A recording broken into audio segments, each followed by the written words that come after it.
Circles in the Pines. The path through the forest was quiet. Soft needles from tall pine trees covered the ground like a green-brown carpet. Ferns brushed the legs of a young ecologist named Lena as she walked slowly, stopping now and then to listen. Somewhere far above, a bird called once, then fell silent again. The air smelled of damp earth and old bark. It was early autumn in southern Chile.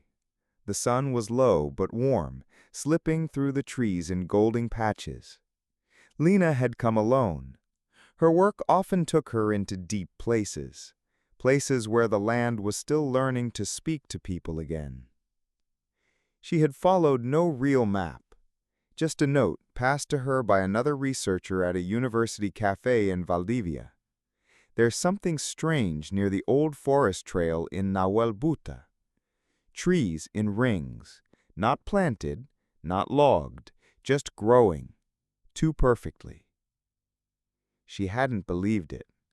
But now, after 2 days of walking and camping, she stood at the top of a small hill and looked down, and saw it. Trees in circles. From above, it might have looked like ripples in a pond, but here on the ground, it felt almost like a quiet gathering. Groups of tall trees, spaced evenly, standing in neat, round formations. Each tree held 10, maybe 12 trunks, each tree healthy, each ring nearly the same size. Lena stepped carefully between 2 trees and entered the first circle. The air felt stiller here, though the breeze still moved the leaves outside the ring. She looked down. The ground was soft, but no different than the rest of the forest. No stones, no strange roots, no cuts in the soil. She circled the ring, measuring the distance from one trunk to the next with her steps. Exactly equal. She sat down on a mossy log near the edge of the circle and opened her notebook. Trees appear self-arranged, not human-planted. Species, Notophagos pumilio.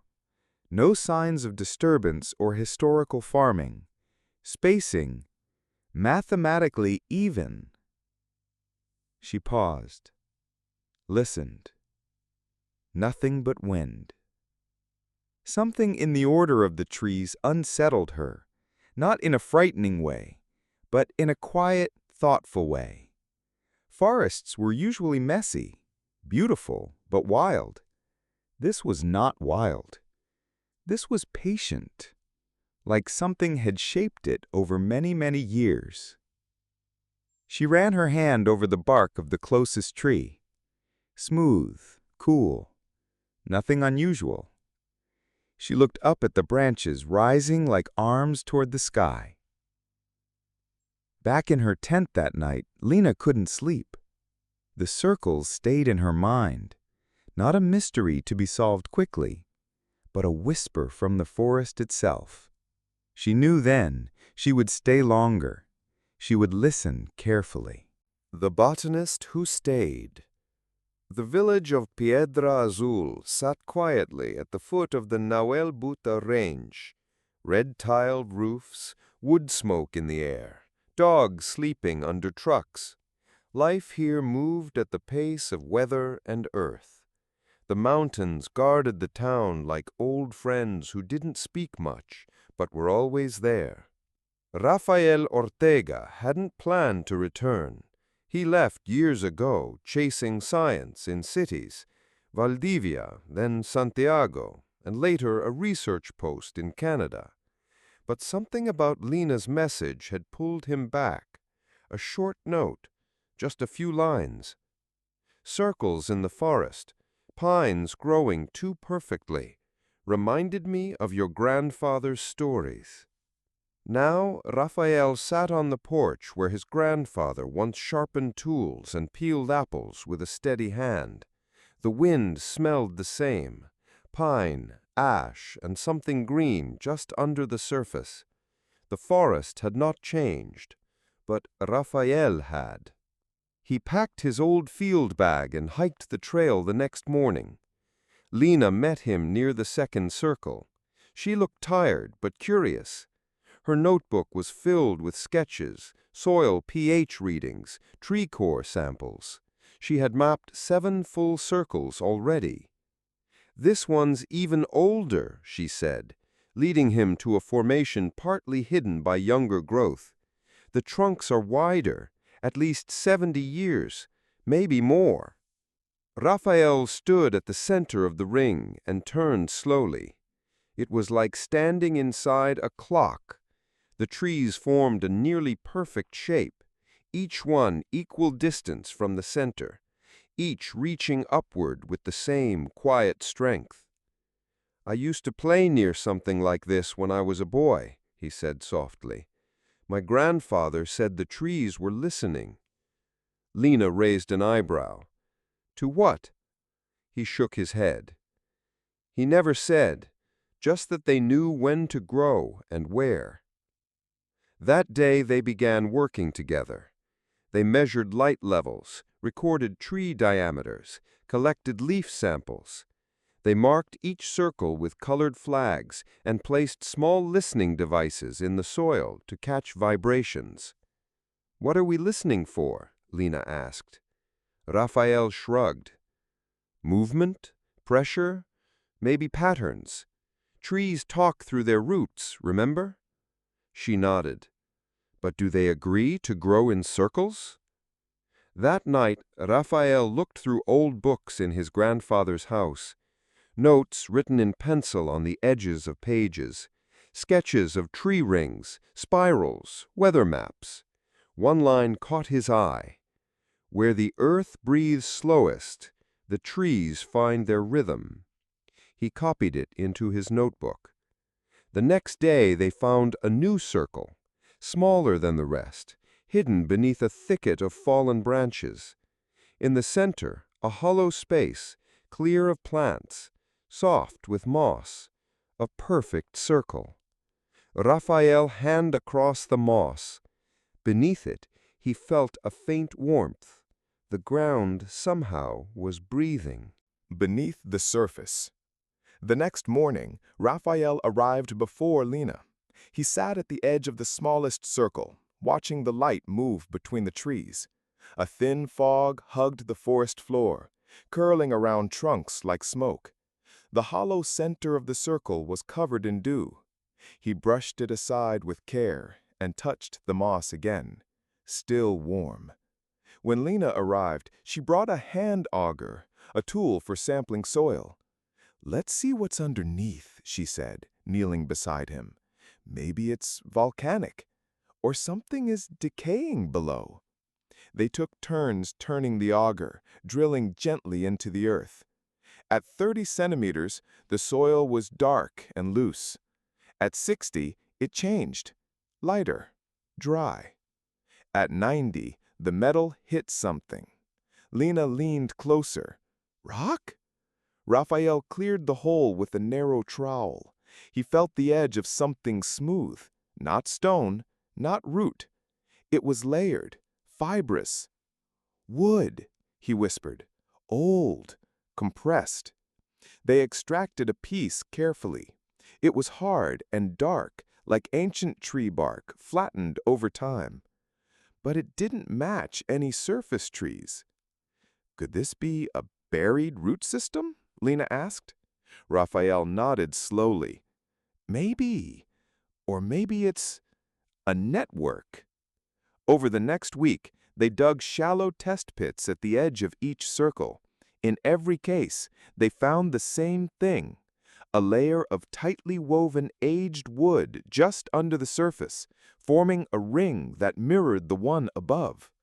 Roots, but not individual roots, connected. Raphael drew it in his notebook, a wide, hidden circle beneath the soil, echoing the one above. Lena called it the shadow forest. At night, they studied the soil samples. No unusual minerals, normal acidity, but strange things began to appear in their time-lapse data. Each day, at sunrise and again before sunset, the ground within the circles rose slightly, just a few millimeters. Then it fell. Like breathing, Lena said. Raphael nodded. Roots expanding and contracting. Water uptake, maybe, but in rhythm? Together, she added. All the trees, not just one. They set vibration sensors in several circles. The results were consistent. When wind passed through the canopy, the trees moved, but not randomly. Their trunks swayed gently, and the movement transferred down through the roots. The underground wood, what Lena now called the woven net, reacted like a stretched drum, spreading small tremors through the soil. Raphael stared at the graph.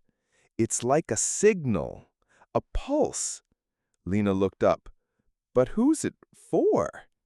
That night, Raphael walked alone back to the smallest circle. He sat at the center, in the hollow, listening. The forest made no sound, no birds, no leaves, just stillness. He lay down and pressed his ear to the moss. Faintly, from deep below, he heard it. A low hum, not a machine, not a trick of the wind, just the earth, alive, and somewhere beneath, the roots answered. Wind, water, and whispered stories. The circles stayed in Raphael's thoughts even in sleep. Dreams of roots, moving like threads, weaving through stone. Trees humming, soil breathing. He woke early, packed his bag, and walked into town.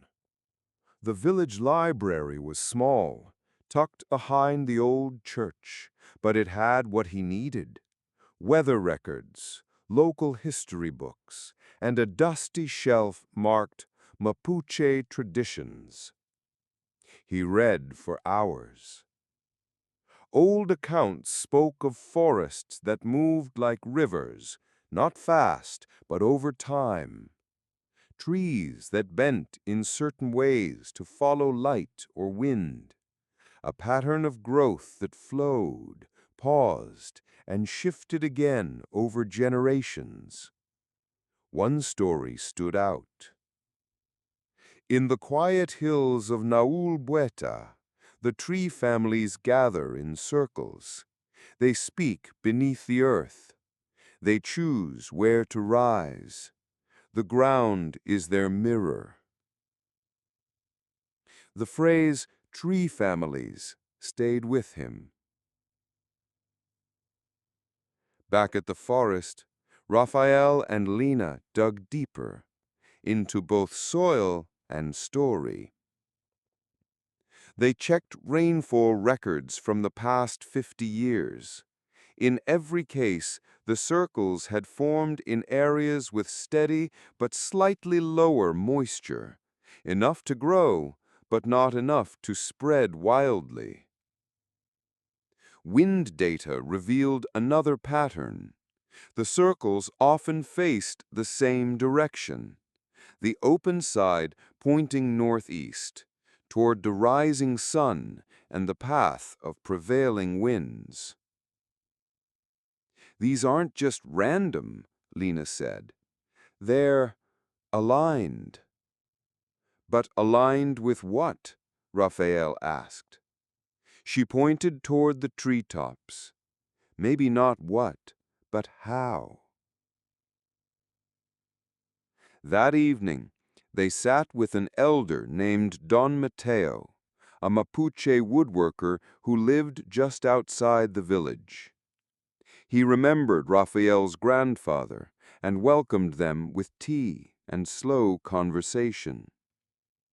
Raphael showed him the map of circles. Don Mateo studied it, then nodded. The forest is thinking. How do you mean? Lena asked. He tapped the paper gently. When trees grow close, they fight. When they grow together, they learn. Circles mean they've agreed. Raphael leaned forward. Agreed on what? on space, on light, on time. He looked out the window. In old times, we watched the trees before planting. If they formed a spiral or a ring, we listened. That land was special. It remembered things. Remembered what? He smiled. Storms, fire, healing. Back in the forest, Raphael walked alone among the circles. He spoke softly, not expecting answers, but listening anyway. He imagined the roots below, touching, sensing, passing quiet signals. He imagined the wind brushing the branches and the vibrations flowing downward, like messages through wires. The circles weren't perfect by chance. They were memory, shaped over time. That night, a fog rolled in. The wind shifted, and the forest began to glow. The night the forest glowed. At first, Raphael thought it was the fog catching moonlight. A soft shimmer moved across the trees, gentle, like silver breath. But as he stepped into the first circle, he saw it wasn't the sky. It was the moss. Tiny lights blinked softly on the ground, glowing between tree roots like stars fallen to earth. A dim green hue, steady and silent. He knelt down, reached out, and brushed the moss with his fingertips. It pulsed faintly, then dimmed. A few meters away, Lena stood still, eyes wide. "It's bioluminescence," she whispered, "but I've never seen it like this, not here." They walked the outer ring slowly. Every few steps, the ground beneath them glowed again, always inside the circle, never beyond. Raphael spoke quietly. "It's responding to us." "No," she said, "it's responding to something below us." She dropped to her knees and pressed her hand to the moss. Heat? Moisture? Pressure? Why only in the circles? They returned in daylight to take samples. Under the microscope, the moss showed no fungi or bacteria that usually cause light in forest ecosystems. No firefly enzymes, no trace chemicals. Just moss, alive, waiting. They placed small sensors at 5 points across the ring. Over 48 hours, the light returned twice, just before dawn and again just after sunset. Always during moments of quiet air, always inside the circle. "I think the root network releases something, some signal, maybe chemical, maybe electrical," Lena said. Raphael nodded. "But only when the forest is calm." They began calling it the pulse hour, a moment when the trees seemed to share something, unseen but felt. One morning, while reviewing video footage, Lena gasped, "Look at this!" On the screen, wind moved through the forest outside the circle, but within it, the branches were nearly still, as if something held the air quiet in the ring.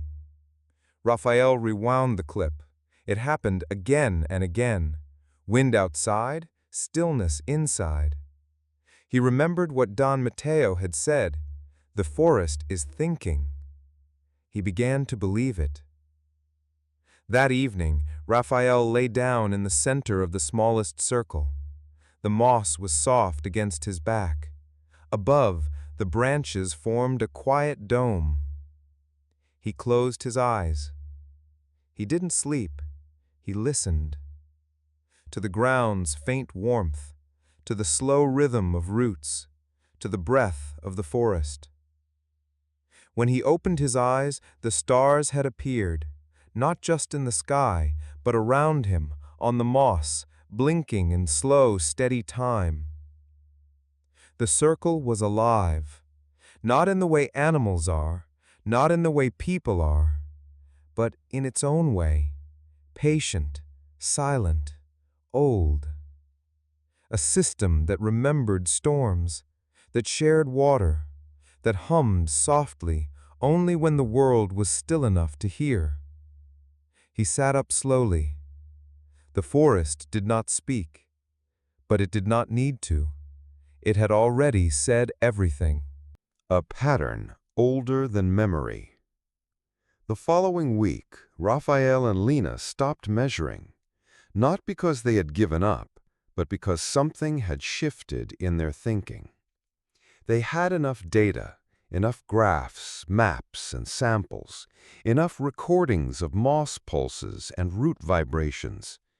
The patterns were real, the signals repeated, but none of it explained the circles, not fully, not in the way science usually liked.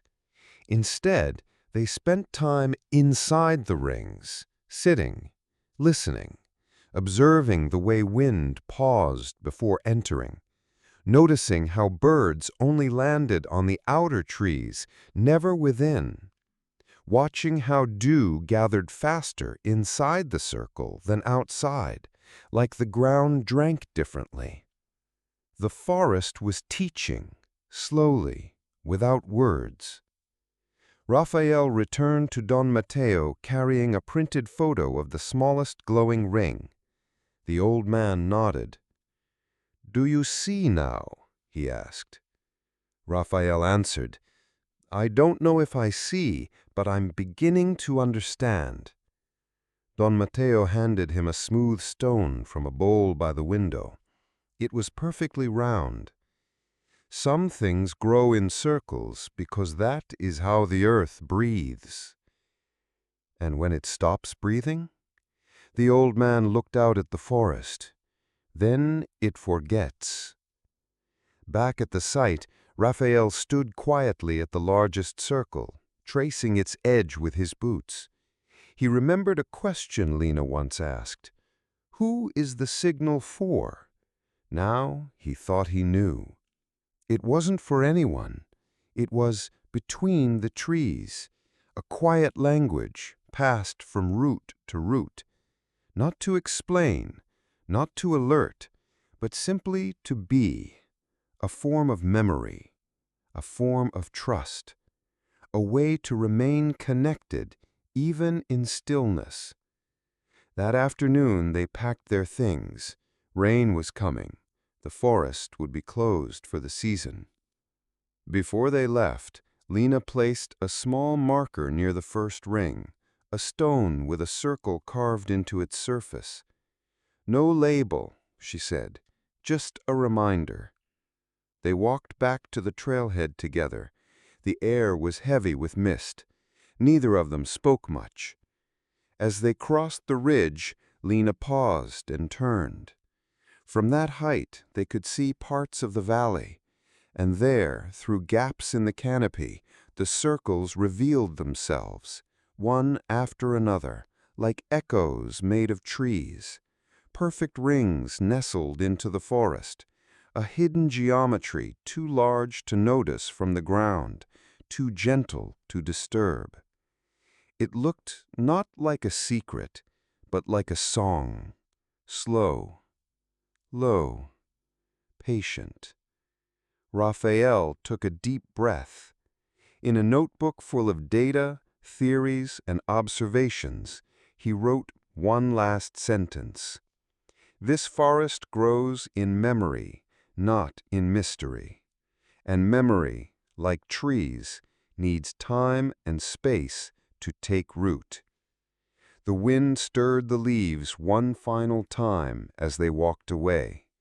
Behind them, the trees swayed softly in rhythm, and under the surface, the earth continued to breathe. Learning recap. Key vocabulary from the story. Circle. A round shape with no corners or edges. Example.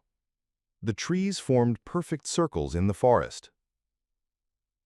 Root, the part of a plant that grows underground and takes in water.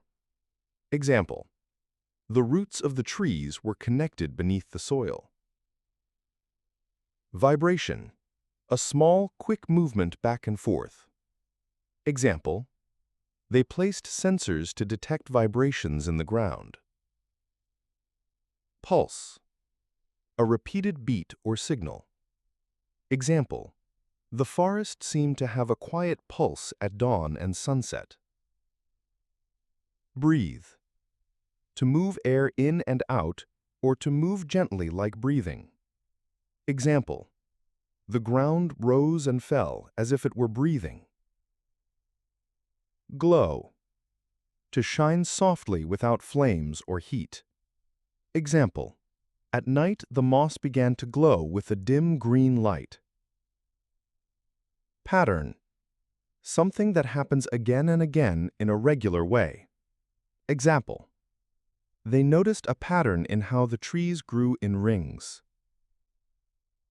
Stillness, a state of being quiet and not moving. Example, the trees inside the circle stood in complete stillness. Whisper, a very soft sound or voice. Example, the forest did not speak, but it whispered through its roots. Memory, something remembered or stored from the past. Example, the circle of trees held a memory of storms and silence. Useful sentence patterns for practice. It was not X, but Y. It was not random, but carefully shaped by time. They began to understand that. They began to understand that the forest was connected underground. Even noun, result. Even the wind paused before entering the circle. No one told them claws, but they felt it. No one told them what the glow meant, but they felt it. This was not a place to verb, it was a place to verb. This was not a place to solve, it was a place to listen. Comprehension questions. What made the circles of trees unusual compared to the rest of the forest? How did Lina and Raphael discover the underground root network? What happened during the pulse hour in the forest? Why did the moss glow and when did it happen? How did the Mapuche elder, Don Mateo, explain the meaning of the circles? What did Raphael mean when he said, "The forest grows in memory, not mystery"? What lesson did Lina and Raphael learn from observing the circles? Open discussion question. Do you think nature has ways of communicating that humans don't fully understand? What other places in nature might carry silent patterns or messages?